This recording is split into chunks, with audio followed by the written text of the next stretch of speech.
Hello, and welcome to another fully live episode of Hacking with Friends. My name is Kody Kinzie. I am a security researcher at Varonis, and today we are going to do our live hacking Q&A where I take questions from the audience and also go through some of the questions that have been posted on our Discord and on our YouTube channel and answer them live on the stream. So we skipped the news last week. I'm going to have to double time it on Friday this week, but a lot did happen. So if you have anything you want to throw in the chat, feel free to. I'll try to address it if I've seen it or if I know a little bit about it. But yeah, it's good to be back. I was traveling on a super cheap airline last week. It was cool to get some flights around on an airline I'd never heard of before, but it was also everybody's first time. So it was a little bit scary.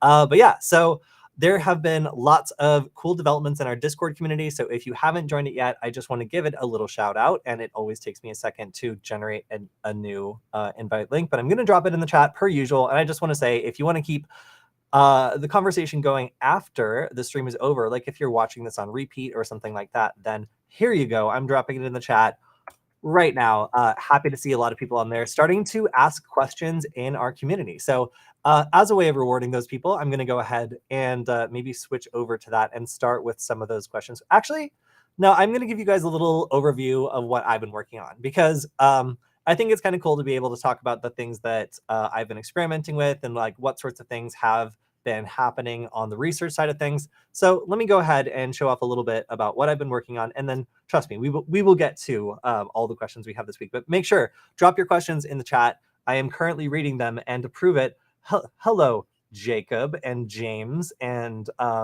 TM Taupe. I'm okay. Yeah, and Dead Skull, that one was a lot more. Oh, please show your stickers. So I actually have a really excellent new sticker that's a Ghost in the Shell sticker, and you guys are gonna have to look for it on my laptop. I will switch to it and see if we can get it a little bit larger at some point. Okay, so the first thing that I worked on while I was kind of around is some modifications to the Nugget. So the Nugget is a platform that I started working on maybe 2 years ago in collaboration with a couple other hackers to make a open source project that allows anybody to get started with doing cool microcontroller hacking things. So I have been toying with the D1 Mini platform as the original idea for how to make this easy for people to do add-ons and kind of like add functionality. And in this case, there's a series of D1 Mini add-ons that I wanted to see if they actually work or not, because unfortunately we're using a lot of the available pins on the ESP8266, or at least the D1 Mini version of it that we have in these nuggets. So I wanted to see if some of these actually could be plugged in and still be useful. And the first one I tried was LiPo power. So what this is adding a little LiPo shield, and these are available on AliExpress, to the back of a nugget and then sticking a battery inside the case. And it actually worked. I was able to get both versions of the nugget running, although the USB nugget was very confused because it's supposed to be plugged into a computer and then like run attacks and stuff. So you could run like CircuitPython programs on it, I figure, like do those sorts of projects that require a battery, and you can charge it provided you plug it into this port. So what are the downsides to this project? Like just by adding this little battery backpack, is it now suddenly like the perfect device? No, this is dangerous. And before anybody tries it, I would caution them to take note that this is backwards. So I've plugged the battery in backwards here because the polarity is inverted from the way that it typically is in like 90% of the batteries on Amazon. I don't know why they do this, but if you just plug it in the way that it fits, like naturally, you potentially could damage the board. So that's why this is still an experiment. It is not ideal. It's more of a prototype or for people that want to like try things out. But indeed, it is possible to take one of these nugget boards that we created, which, by the way, if you want to try one, you can grab one on Retia, retia.io, which, and the links are all the way through this, through the Discord community as well. So these are kind of an upgrade where, provided you're a little brave and have a good attention to detail and can always look at the battery symbols on this, actually be able to, yeah, have a little battery mod to this. So this is a little video of me taking it apart just to show how easy it kind of plugs into the back. But this was a lot of fun, actually. Like I just kind of made this to see if it was possible. And I wanted to see which other ones work. So I was also able to create an S3 Mini. So this is the new version that has Bluetooth, although I haven't made any code for it yet. I was also able to try out some additional modules. So this is an infrared controller This is something that would allow you to maybe like turn on and off TVs or other infrared devices, maybe turn up the temperature at a restaurant or turn it down or something like that. If they had like an AC unit that like allowed you to use a remote control, lots of possibilities with this. Barrel jack power adapter. This is for plugging in like a whole bunch of NeoPixels or something like that. Basically anything that needs like a lot of power. There's also temperature and humidity sensor. This is cool for if you wanted to build like a weather station, and then a buzzer. Now, I wasn't able to actually get this running. The pinout looks as though that it should be able to be used, but I wasn't able to make it buzz, which was a little bit sad. Aside from that, I was also able to make a what I'm calling an OmniCat, which is a little bit goofy, but basically you just solder female pin headers to the back here, and then you can swap out whether this is a Wi-Fi nugget or a USB nugget. Now, obviously, the microcontroller kind of sticks out the back, and it makes it a little bit wider, but if you end up grabbing a kit and you solder this yourself, this is a variant of the nugget, a rare version, as you might say, that I've been working with just to try out new modules. So because this is based on a D1 Mini module, like a little D1 Mini microcontroller, it means that this form factor will actually fit a bunch of different microcontrollers. It'll fit the D1 Mini, the S2 Mini, the S3 Mini, and then I think the like C3 Mini. So technically, like 3 or 4 like microcontrollers. Oh yeah, plus the S3 Mini. Yeah, so there's a lot of different little microcontrollers that you can put on the back of this board and get a screen and buttons and a NeoPixel to work with, as well as some useful pinouts on the back. The problem is like swapping this out usually requires you to just, solder it in place and kind of make 3 different versions if you want to test out 3 different boards. With this, I can quickly try out different boards, and I thought it would be kind of cool to treat it like a little like game cartridge, almost just plugging it in the back and making it ready to go. So this is not an official version. This is just something I made over the weekend to kind of test things out, but I posted the steps of how I made it, and I even made a little blog write-up for it. So that's what I was working on this weekend. And that is kind of where I spent some of my energy, just working on a variant of this project that's easy to use. So if you're in our Discord community, I made a little announcement about writing the blog post because I figured if you like open source stuff, if you want to try a different version of the Nugget, then you can always do this. And of course, it opened in the wrong browser. You can always do this. So anyway, you can take a look at this. It's got a good general guide for how to assemble either one of these versions if you do end up with the kit. And of course, you can also make these yourself. The design is open source. They're available on the GitHub repository. All you need to do is search for it. So yeah, anybody have any questions about that? I am happy to answer them. Otherwise, I'm going to go back to the chat and start answering some of your questions live. All right. What kind of an existential question? Cybersecurity and AI. Where was that? I just saw it. So pre-recorded video. It appears not. Don't you feel silly? All right, that was the easiest question to answer. Also, not a question, but still something worth responding to. Hello from Brazil. Hello. There's a lot of really cool hacker spaces and really cool hackers and cool things that come from Brazil. It just seems like there's a lot of like hackers that like are created there and like end up being featured on the international stage. So I've met a lot of cool Brazilian hackers, and I hope to go there someday because it seems like a lot of fun. All right, so let's see.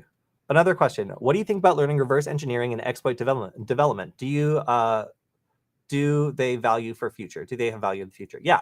So what do you think about reverse engineering and exploit development? So these, I think, are going to be tremendously assisted by AI because you're basically doing a checklist of all these different things to try to discover like how a particular device is functioning or how a particular piece of software works. Like if you have an automated checklist, like an automated fuzzer, like we already use tools like fuzzers to identify vulnerabilities that might be super niche or very, very specific. So using AI for these sorts of things, I feel like is going to be very immediately in the future necessary to do a good job.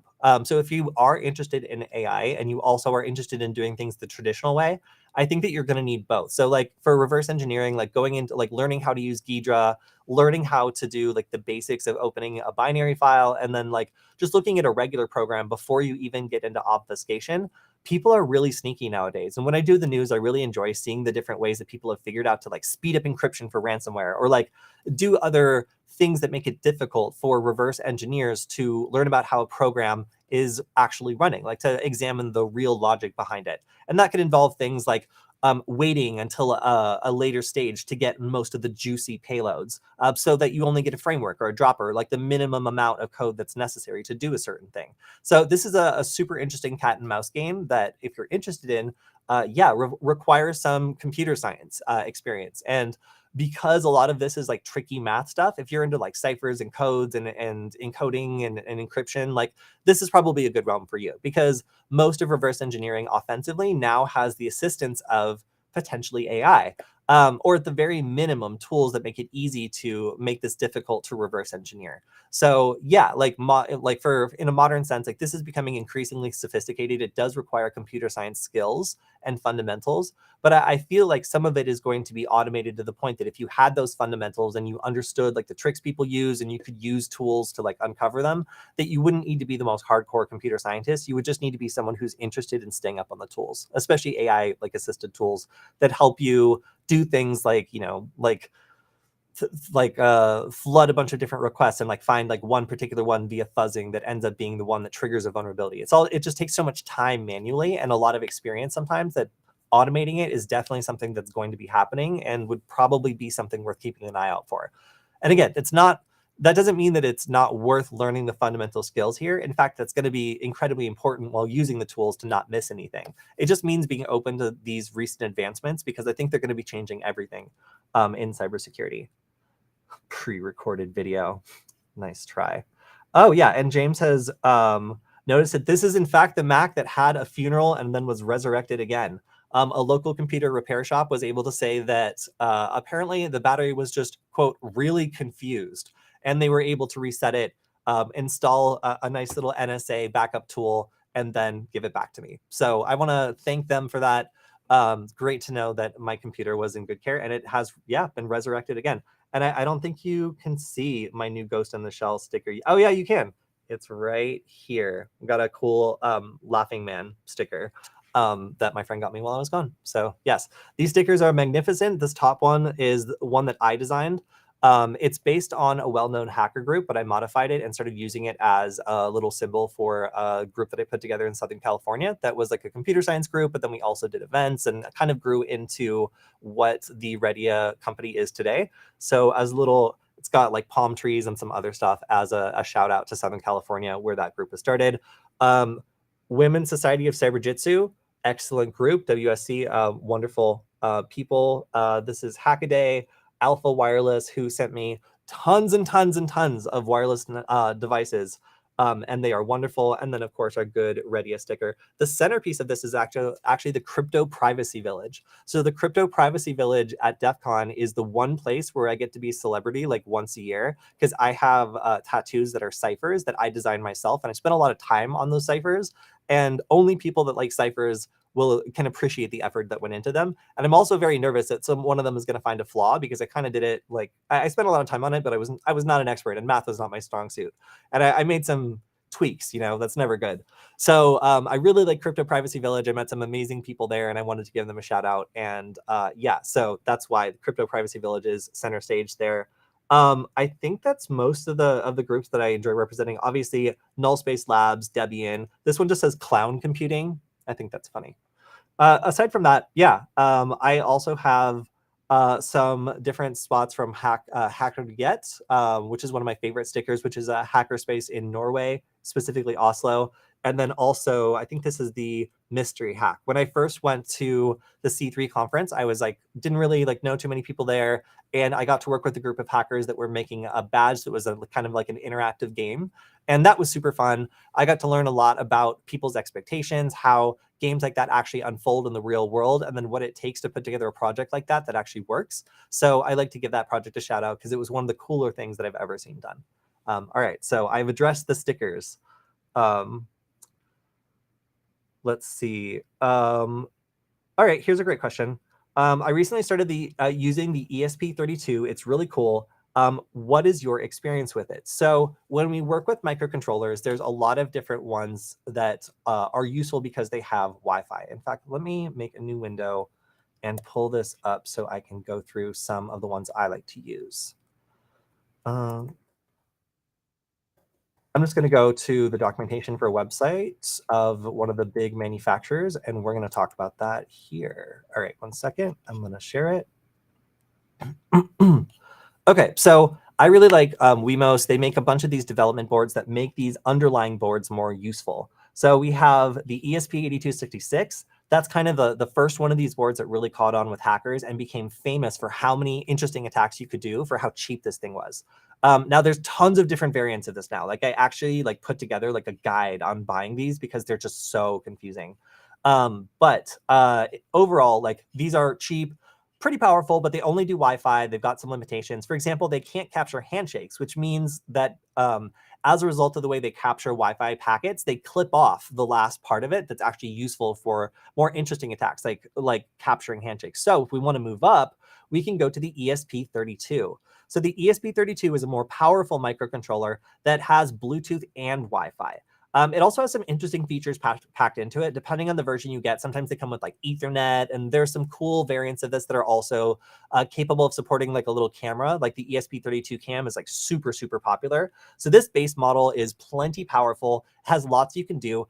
It doesn't have native USB. So that means that when you plug it in, you have to use the same kind of like dumb like drivers to connect to it. And there's a little like funkiness there. Like it doesn't always like work like plug and play great. But you can still do microcontroller stuff with it. It's very powerful. There's lots of different things you can use to write to it. It supports, oh my gosh, so many things. It supports Arduino, of course. It supports Expressive IDF, which literally like no one I know knows how to use. That's like the Expressive is the manufacturer, so that's like the deep level, like do anything with it, make the magic happen style stuff. Like that's where you see products like the OMG cable, for example, like use things like the Expressive IDF to really go deep into these chips and enable things that are technically like able to be used, but really need a lot of thought and strategy and understanding to actually be like implemented. So if you're just a normal user, then you're probably going to end up with MicroPython or Arduino as your main choices for making prototypes. And there's lots of cool stuff where you can take someone else's compiled binary file and just flash it to one of these things and get it to work for something. Now there's projects like WLED that lets you have like really long strings of NeoPixels and control them over Wi-Fi and or maybe even Bluetooth. I don't know if it does that, but maybe it would be possible. So there's lots of cool stuff you can do with this. And because it captures handshakes, you can do actual handshake capture, which is interesting. Have I gotten it to work? No, I haven't. I've never actually captured a successful handshake. Somebody remind me to do that. Go into our Discord community and ask a question and force me to do it, because I've been meaning to follow up on this and see if I can actually get a handshake that's crackable. I have never been able to get it done. I've seen projects that claim to do it. I've tried them. It hasn't worked for me. And that's totally situational. Maybe something was wrong. I don't know. But I would love to see if anyone else can do this. Now, what are the drawbacks? It doesn't have native USB. It also isn't able to do deauthentication because it's largely locked down. Now, there's a couple projects that claim to be able to do it, but like they require you to use Expressive IDF, and I don't know how to use that. So if you do, then congratulations. There are some projects that claim to be able to do deauthentication, but they don't provide just like a binary file to flash over, at least that I've found. So there are some drawbacks here where it is technically possible to do this, but you have to like monkey with the settings, like really deep inside the system to make that happen. And most people don't have the skill to do that. So there's a trade-off here. Like there's more you can do overall, but the manufacturer updated this to try to make it so it's harder to do bad stuff. So yeah, like it is very much a trade-off. So then we can go up. We've also got the S2 Mini. This is what we use in our primary product, the USB Nugget. And the reason is that it has native USB. It's pin compatible with the D1 Mini, which means I can slap it onto my Omni Nugget, which I'm holding right now and still kind of proud of. And that means that it's an exact fit to any product that uses the D1 Mini. So it's a nicer chipset. It has Wi-Fi, no Bluetooth, but it does, again, support native USB. So we can use CircuitPython, one of my favorite programming languages.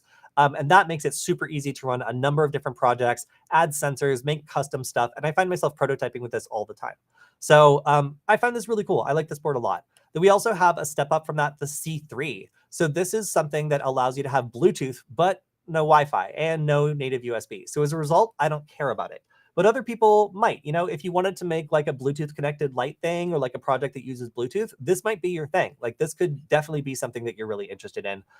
So this is kind of like not even a step up, like a step more specific than the ESP32. And then I don't know what this is, and I also don't care at the moment, so we're going to skip it.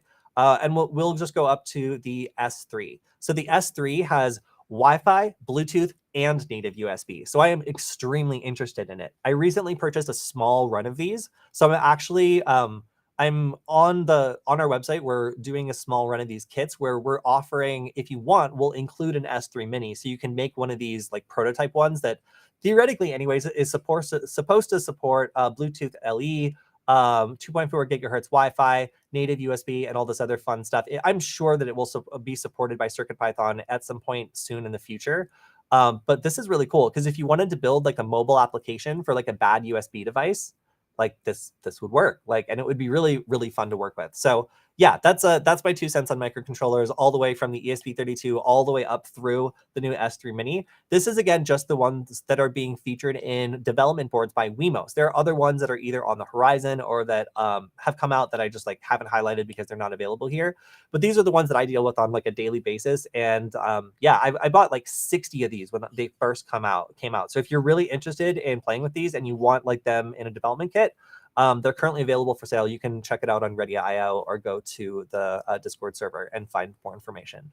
But yeah, so that's my 2 cents on microcontrollers and like how they've kind of changed and which ones have grown up and why they're interesting. If you have any more questions, oh yeah, you do. Okay, well, right away. Using it for WLED. Know any cool projects about hacking with MCUs? So there are a number of different projects that are really cool and interesting that you can use with microcontrollers. What browser am I in? Firefox. That's not what I want. So let me grab a Chrome browser if I can. Oh, here's one.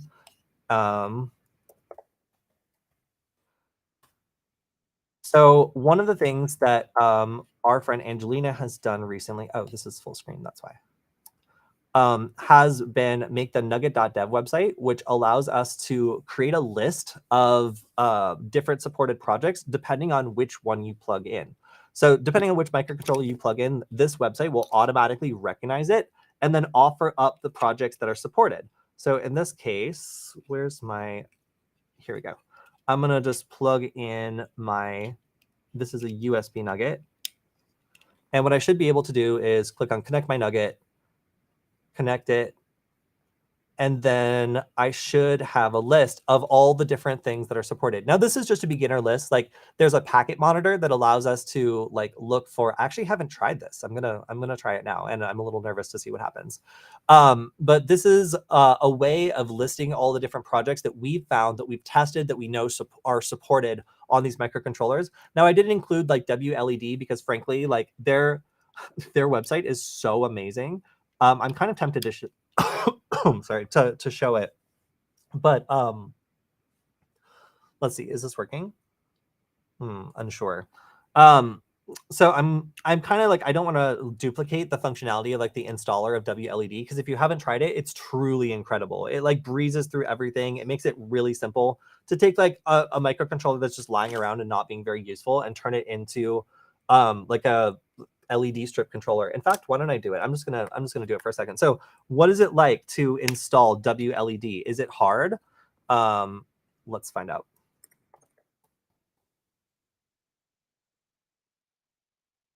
So if you wanted to use one of these low-cost microcontrollers to control a strip of LED, what do? We select install, we click it.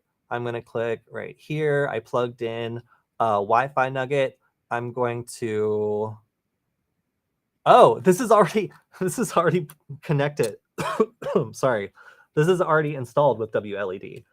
It immediately recognized that and then refused to flash it again. Okay, well, it's smart. I'm going to try it again.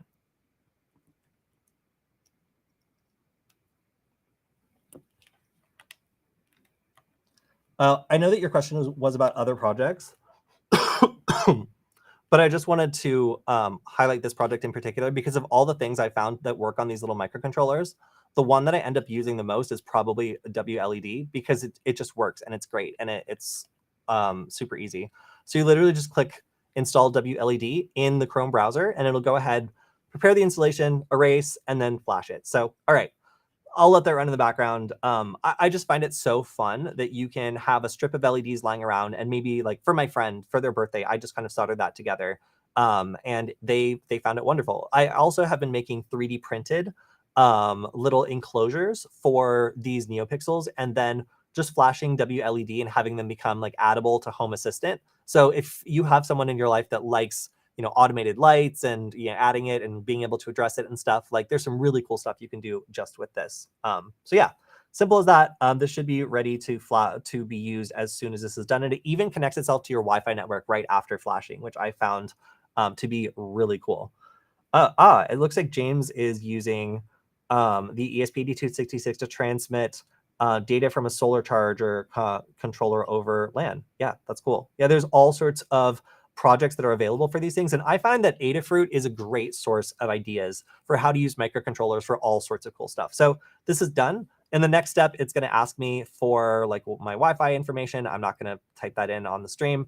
But yeah, this is super fun. I really enjoy being able to use these for art projects. So if you're kind of at the intersection of hacker or maker, and you want to be able to do a little bit of both, this is great because it kind of scratches both itches. And you can attack it if you want to. I was recommending to someone that if you want to have like a target for attacking Wi-Fi, and you want to make sure that, like, for example, your deauthor is working, then these make great targets because you can kick them off the network, and they're only 2.4 gigahertz, so you really know if that's working.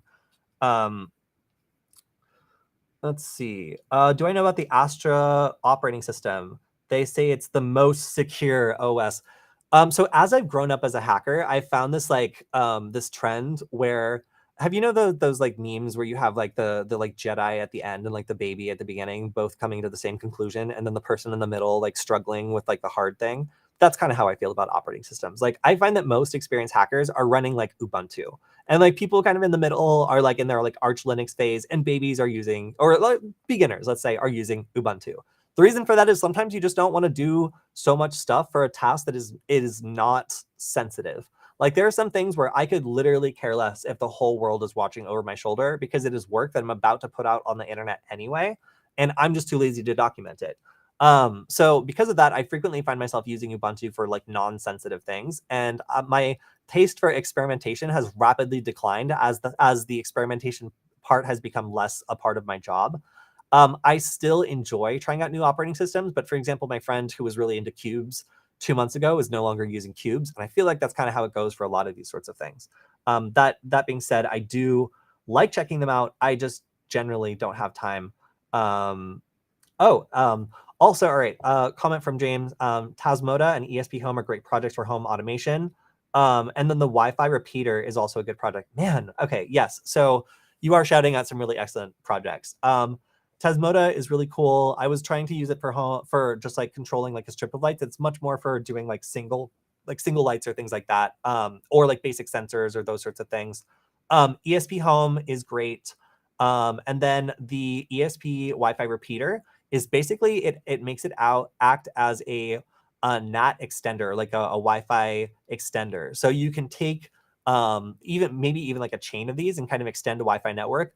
I've been able to watch very low resolution YouTube videos on these before. And if you have like a garden sensor or something like that you want to isolate onto its own network, then you can very easily make it so you have a number of different devices all connecting to this little repeater. How does it do this? Well, it only has one Wi-Fi antenna. So it actually rapidly switches back and forth between acting as a client and an access point. So it'll be connected to the main Wi-Fi network that it's repeating, and then offering up an access point as well and splitting its time between the two, which is why it is so slow. But still, a very cool and very interesting project, and useful if you need to do an attack against a Wi-Fi router and you don't have one lying around. Now, it doesn't do everything that a Wi-Fi router will do, but it does allow you to create kind of like a sandbox, simple environment for basic attacks. So I really encourage you to check it out if you haven't tried it before. They are very cool and useful for these sorts of attacks. All right. So, oh my gosh, we have so many questions. Let me just scroll through really quick. Is it required to get a Brazilian wax before going there? Asking for a friend. I don't know. I feel like your friend might be a hairdresser or something. You'll have to ask someone in the chat. Have you done any work with DIY Wi-Fi antennas? Can you recommend any resources to get started? So I have been spoiled by Alpha Wireless, and as a result, I have had some of the best wireless network adapters and antennas that you can buy from them.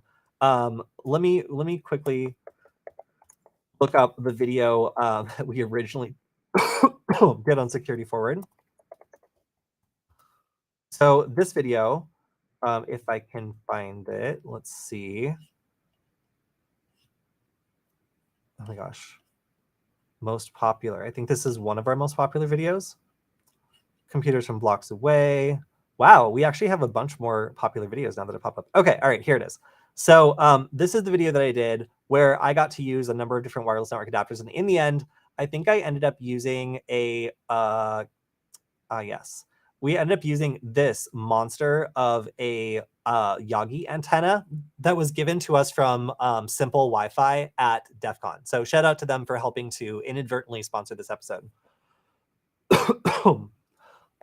So before this, we were going to use a Pringles can with a little wire in the back, and instead we got to use this. And in the end, our results were crazy. We were able to get results from like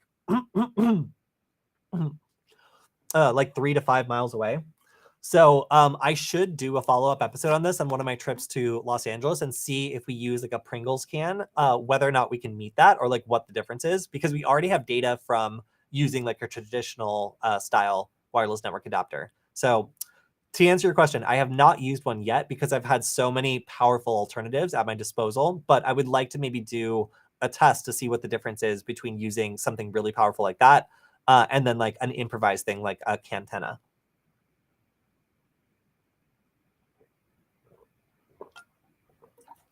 Okay. Okay, so let's continue to look through the chat. I am still offended that someone thought this was pre-recorded. Okay, so let's address this question: cybersecurity and AI. So I've been to a bunch of different conferences where they've talked about this theme, and generally the conclusion has been that there's nobody who's really been using AI on a large scale right now when it comes to cyber attacks. And as a result, like the defenders are starting to use AI, but the attackers really are not. So there's no like arms race kind of going on. As soon as that starts, then things are really going to change. And it's going to be very interesting to see exactly like what the advances are here and what that cat and mouse game looks like. So yeah, I was interested that like it is the opinion currently of most experts that like we haven't seen widespread like AI attacks, and that in the future, as these become cheaper and it becomes more profitable to go into cybercrime as an AI expert, like it's probably going to be something that in the next 5 to 10 years is a big deal, and there's lots of different things set up to try to address. I can't really predict this, but yeah, I was listening to a talk by Miko at DEF CON, and he was specifically addressing this and was saying like how much things are going to change like as soon as humanity starts to rely on data for things to work. Right now we rely on electricity, but most things will still work without a data connection, even though it might be painful. Like as we transition into a society that starts to rely on data completely, like things don't work without access to data, then a lot of these AI attacks might become more dangerous or devastating. So it was just interesting to hear his perspective on how AI and increased reliance on connectivity are going to kind of interplay in the next like 5 or 10 years in the cybersecurity realm. Um, okay, I've never heard of this. If you want a cheap Wi-Fi dish antenna, try a Ham Fest. Old commercial Wi-Fi antenna ends up there. I saw them going for $25 to $50 at Dayton Hamvention. Yeah, there's tons of cool stuff out there for like Wi-Fi and radio stuff. I would say, yeah, like try it out. I really do want to do a cantenna though, so I will maybe buy some Pringles and see about like making. I certainly have enough Wi-Fi stuff here to do a general kind of test of this. And in the past, I've been able to do some war driving and then compare what wireless networks I can see in the PCAP file with which ones are logged on wiggle.net. And that allows me to do a rough estimation of what the furthest wireless network that I've seen from a particular point is. So yes, expect me to try this out again soon. I keep getting this question. And if you want to pop into the Discord server and like ask about like an improvised antenna, it will remind me because I will see your question there and I will be forced to confront it every week until I make a video about it. But let's just say like I really do want to do this. I think it would be fun and it would be interesting to try out what the difference is.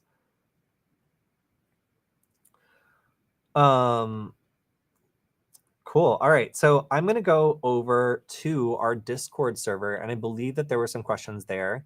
Yes. I believe that there were some questions there that I haven't answered yet. All right. So here's one. So this is somebody from Ireland. They're currently a SOC analyst. So they're analyzing alerts and trying to figure out from logs like what's going on. How do I progress into pen testing? Perhaps you could outline the certs that you would recommend, starting from the basic to more advanced. Unfortunately, I can't do that because I don't have many certs. And of course, we were going to have Michael come on and answer this, but he's very picky about his time. So I'll have him answer this again from a certificates perspective. But I would say that if you are a SOC analyst, then that gives you a unique perspective, right? Like anybody who's getting into pen testing, like generally has something they're particularly good at. It's good to know all the broad basics, but knowing a lot about a specific area of it often gives you either a specific value on a pen testing team or a knowledge of how an attacker would be detected. I would say for you, like because you know what a SOC analyst would be looking for, um, maybe doing some of the more advanced stuff or learning about the ways that people like evade the kinds of alerts that would generate something a SOC analyst would detect, or knowing like using your knowledge of the way that SOC analysts operate to be able to operate undetected. Like obviously the whole point of a red team is to stress test the people that are supposed to be defending. And if you have particular knowledge about a particular defense, then it makes sense that you would target that defense as a pen tester. So I would say, like, for me, anyways, reaching back and using experience from past careers is the way that I generate value in new ones. Obviously, all the standard advice is going to apply here. You're going to want to like learn broadly what a pen test looks like. You're going to want to learn about some networking. So you're definitely going to want to learn a bit about like how networks work. You're like if you can get a like a Cisco like routing and switching certificate or something like that, it's a really good broad education and just general networking, which is a huge part of pen testing, obviously. So if you already have like a background in networking and that sort of thing, then like you're probably good to start working on learning how to use offensive tools to generate reports, like taking things like Metasploitable or other tools that are deliberately vulnerable things and learning how to attack them and write up reports that describe exactly like what you did, what the results were, and making sure that those look like something you could turn into a business and have them be impressed by. And if you get the opportunity, like being able to do it either for a larger or smaller company that needs that sort of work done, obviously, like they don't want just anyone poking in and around their network. And it's really important to learn enough about fundamentals to not mess anything up. And that's why I really recommend like a networking class or something. If you go in guns blazing and just start messing with stuff, depending on how far your pen test goes, you can really like mess things up. So like you don't need to like know how to build an entire complicated company network from scratch, but you should definitely know what things are before messing with them. So some networking experience will definitely help. If you want to get into pen testing in terms of wireless or not wireless, sorry, like web application pen testing or just application pen testing in general, then like getting into bug bounty stuff will probably give you a paid way of trying out some of these skills. Obviously, you're not going to get paid all the time, but at least you'll have the opportunity to work on real targets. And I would say that a lot of these either bug bounty programs or also some of the providers of tools like Burp Suite have a lot of good resources to get started. Like Burp Suite Academy, for example, is free and has a lot of deliberately vulnerable applications you can start attacking.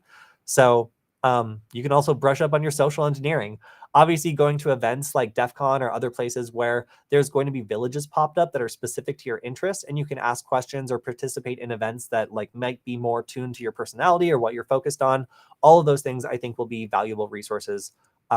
Yeah, so those would be my recommendations for pen testing, getting into it. But again, like reach back to your existing skills. Often the things that you've already mastered make you unique in whatever your new role is going to be. So you'll need to understand the fundamentals for sure. But if there's anything you can do that gives you a leg up over other people getting into it because of your experience as a SOC analyst, it seems like you probably have a pretty good already understanding of cybersecurity fundamentals and what to look for. So like evasion techniques or other things that would be specific that only a SOC analyst would know, or that might be too complicated for other people to understand, might give you an edge when getting into that career.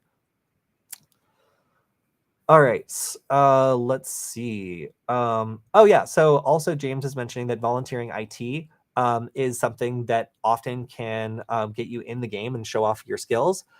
Yeah. If you can also release your own projects, like if you do something that ends up detecting a vulnerability or a problem or a flaw, and you build a little tool that makes it better, or like create a piece of automation, or just write up your experience in a little like blog or something, enough of that allows somebody who's considering hiring you to see that like you're developing your skills on your own, like you are continually like making things that are useful and you're contributing that skill to the community.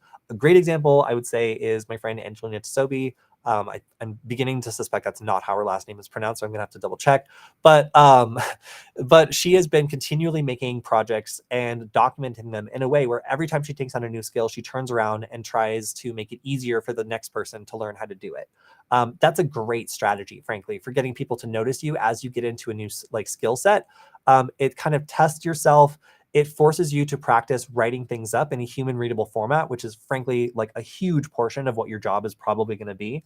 All those things are going to help you out in the immediate future when you're looking for a job in pen testing. So write-ups in particular, and knowing how to explain technical things to people who are half listening or otherwise like might not understand them, like those are all skills you're going to want to practice. Um, any any suggestions on good cybersecurity movies like Snowden, etc.? Snowden was pretty good. Dang, like I'm trying to think of some good. I have like movies that have hacking in it that I enjoy, but they are more entertaining than they are accurate. Like Girl with the Dragon Tattoo and some of the other ones, like they are like incredible movies and rated R movies about hacking that have hacking as like a major theme that I personally think are really cool. There's also some anime out there like Ghost in the Shell that imagines a future that where technology is so integrated that hacking becomes like much more practical in terms of getting immediate results and having like big effects. Those are my two recommendations for things that I personally like in terms of just media I find entertaining. In terms of things that are like highly accurate, I'll have to get back to you because I still don't know that I have found ones that are like highly accurate that I like. Well, there are some, but it's hard to think of them off the top of my head. I'll have to think about this one more. Maybe drop that one in the Discord server if you want, and I will come back next week with a list of different movies that I think are more accurate. I just need to like look at the list so I can remember which ones have hacking and which ones I thought were like accurate, because there were a few I know actually did a pretty good job showing it off, or it was a major plot point. But off the top of my head, I'm just thinking of the ones that I enjoy watching, and I do not mean the new Girl with the Dragon Tattoo. I mean the old one that's like not in English. All right, so let's go through some more questions on the Discord. So this is a question directly related to the video that I already have up here. And the question was about, all right, using this technique, I was looking for access points. What about if I was looking for a wireless device? So let's say that I have done something like tagged a device with the QR code. And let me explain how the scenario would work. Let's say that I'm an investigator and I am looking into extremists that are gathering at this certain place. So I'm also sneaky. So all over this place, I know where they're going to gather, and I've stuck QR codes that say for free Wi-Fi, connect to this Wi-Fi network. And then anybody who scans it is basically going to be tagged because their device is going to start screaming out the name of this wireless network continuously. Now, let's say that I then want to find out where these people go after that. So I go up to a high place and I use my Yagi antenna and I start sweeping around, trying to locate generally in what direction these people are. Have they spread out all over the city? Are they still in the same place? I want to start seeing if I can use their cell phones to detect them and kind of identify what the range would be. Okay, so if you're still with me, somebody has scanned a Wi-Fi network that secretly is a hidden Wi-Fi network, meaning their device has to be the one calling out all the time looking for it. That means that I can listen in for these radio signals and basically determine that they are nearby. And I'm trying to find out, is this going to be greater or less than the range of like a wireless network that would be generated from an access point? All right, so the answer here is it would probably be a little bit less, but if that person were out and about and there was direct line of sight, it is still possible that I would detect this. I would say like out past like a mile, mile and a half, possibly up to 2 miles based on the 5 mile radius I was able to get using the just the wireless network adapter here, the Yagi antenna. So we were able to get pretty good results again, because like line of sight, optimistically, some of these really far out there results were probably like perfect. Like, the router is like literally like sitting in a window, or like there's some other thing that allows it to be really, really close. But this is 5 miles that we were able to get. So I'm standing here up above the Hollywood sign. I was pointing up north, kind of towards like Burbank, and I was able to get all the like antenna, a access point received by the antenna all the way kind of in a line here. And what's cool is like you can see that with the Yagi antenna, there's a little lobe behind it where I also like detected some antennas, but this is some access points with the antenna. But in general, it was highly directional and was able to get a lot of good hits all the way in a line going out 5 miles. So if I was looking for something that was maybe in a pocket or like otherwise like not optimal, I imagine most of these are kind of like optimal situations as we go further out. I would say somewhere around like right here in the like mile and a half area would be my expectation for where you would be able to track a cell phone. So that certainly limits the radius a bit. Like a mile and a half to 2 miles is certainly not ideal, but it would be enough to tell if someone's home from like a park, like not that far away. We have also done a couple of different experiments where we were in Michael Jackson's graveyard, Forest Lawn Memorial, and we just were doing it, doing the same thing with a parabolic antenna and trying to see what our range was there. And it was pretty extreme. We were able to get like a really, really good signal strength for basically everything that was line of sight. So yeah, I would expect at least a couple of miles if you were tracking someone who scanned a QR code like around the city or something like that. Now, as soon as they go into like a downtown area or something, then you lose your line of sight and suddenly you're going to get a resolution of like maybe 2 blocks. Through a building, maybe not at all. And if they're on a top floor, then you might not be able to receive them whatsoever. All right. Oh, I'm still pinning that question. Hello. All right. Let's go ahead and, so one last note here is the way that you scan really matters. So if for example, the device is transmitting on a single channel and you already know what channel it's transmitting on, then you can set your wireless network adapter to only listen for that one channel instead of flipping between 11 different channels, and you will get much, much better results listening for longer with this sort of surveillance. So this was kind of just a test to see like practically like how long does Wi-Fi surveillance allow you to go. And with access points, 5 miles. With clients, probably around 2 miles or so, but this has yet to be tested. The Matrix makes you think. Swordfish. I don't remember the plot of Swordfish, but I would have to look it up. But yes, The Matrix is definitely a good hacking movie. Okay, here's a kind of opinion question. What have been the most useful uses of AI in cybersecurity? I would say looking for code vulnerabilities automatically. Once you teach an AI what a vulnerability looks like or what a class of vulnerability looks like, then giving it a piece of code and allowing it to find the patterns is easy for an AI, difficult for a human.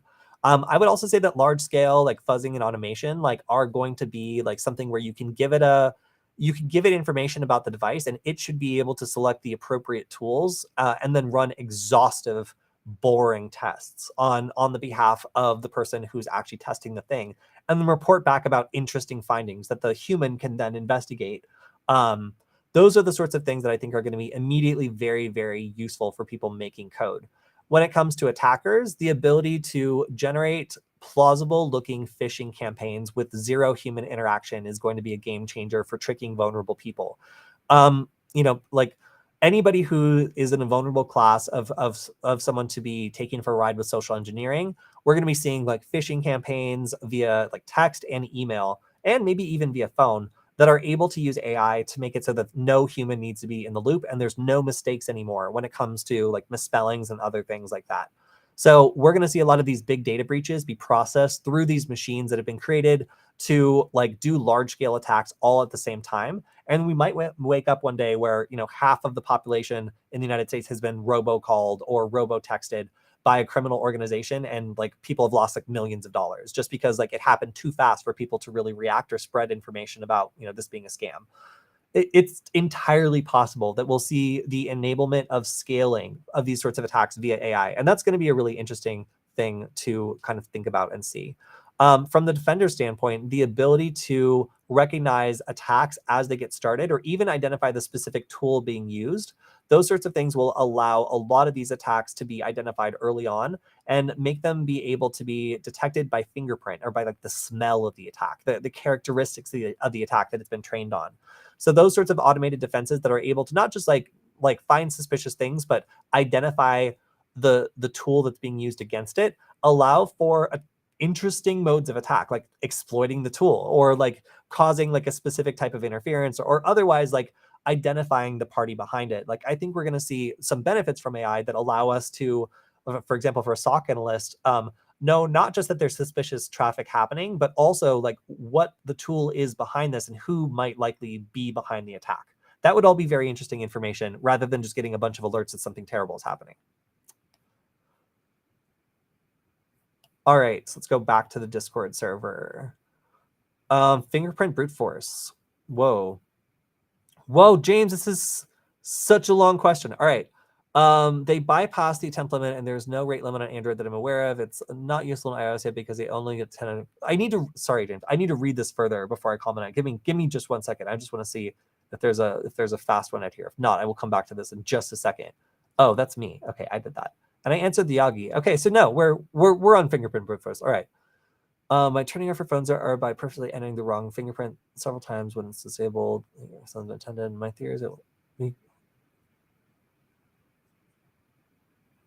okay, I might need to cover this on the news just because it seems interesting and I don't want to misrepresent it.